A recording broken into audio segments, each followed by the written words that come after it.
کے لیے ہے آسمانوں اور زمین کے غیب کا علم۔ آپ کو معلوم ہے پچھلے رکوع میں اللہ تعالیٰ نے 3 مثالیں دی تھیں۔ غلاموں کی مثال سے سمجھایا کہ تم اپنے غلاموں کو اپنے ساتھ شریک نہیں کرتے، اس بیس پہ شریک نہیں کرتے کہ غلام اگر ہے تو وہ مالک نہیں بن سکتا، مالک ہے تو غلام نہیں بن سکتا، تو یہ پوری کائنات تو میری غلام ہے، تو یہ میرے اختیارات میں میرے ساتھ کیسے شریک ہو سکتی ہے؟ شریک ہوگی تو غلام نہیں رہے گی، غلام ہوگی تو شرکت نہیں ہو سکتی۔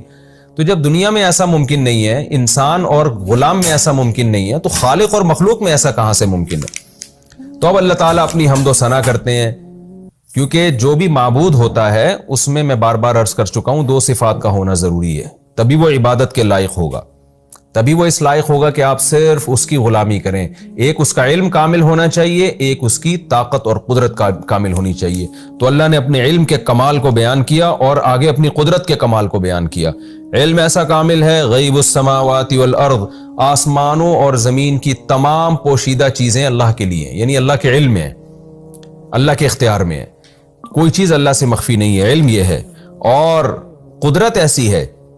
وَمَا أَمْرُ السَّاعَةِ إِلَّا كَلَمْحِ الْبَصَرِ، کہ قیامت کا جو معاملہ ہے وہ پلک جھپکنے کی طرح ہے، اَوْ هُوَ أَقْرَبُ، بلکہ اس سے بھی جلدی۔ یعنی اتنی طاقت ہے کہ انسان کہتا ہے نا کہ ہم اگر اللہ کی عبادت نہیں کریں گے، اللہ کی مان کے نہیں چلیں گے تو کہاں حساب و کتاب ہے، مردوں میں جان کیسے ڈلے گی؟ تو اللہ اپنی قدرت بیان کر رہے ہیں کہ علم بھی سب اس کو تمہارے بارے میں مکمل ہے، جو کچھ تم تنہائیوں میں کر رہے ہو، کہیں چھپ کے کر رہے ہو، سب پتہ ہے اسے، اور حساب و کتاب کے لیے تمہیں اپنے سامنے کھڑا کرنے کی ایسی قدرت ہے کہ قیامت کو تم سمجھ رہے ہو کہ کیسے آئے گی، بھائی پلک جھپکنے سے بھی کم عرصے میں یہ سب کچھ ہو جائے گا۔ یہاں مفسرین لکھتے ہیں کہ اس سے مراد ہے مردوں میں جان پڑنا، کیونکہ مشرکین اسی کا انکار کیا کرتے تھے،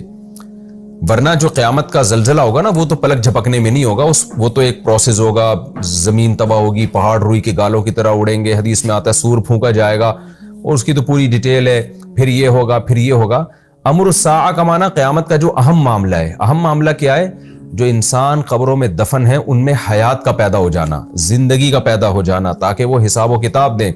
تو یہ کام یہ سیکنڈ کے بھی 1000ویں حصے میں ہوگا، یہ کام ایک دم انسانوں میں جان پڑے گی، اور جو انسان کے ذرات پوری دنیا میں بکھرے ہوئے ہیں وہ یک لخت سارے کے سارے ذرات جمع ہو جائیں گے۔ تو انسان یہ سمجھتا ہے کہ پتہ نہیں کیسے یہ عمل ریورس ہوگا، یہ سیکنڈوں کے اندر ہو جائے گا، بلکہ اس کے بھی پلک جھپکنے سے بھی کم عرصے میں یہ کام ہوگا، اور ایسے انسان اپنی قبروں سے زندہ ہو کے نکلیں گے۔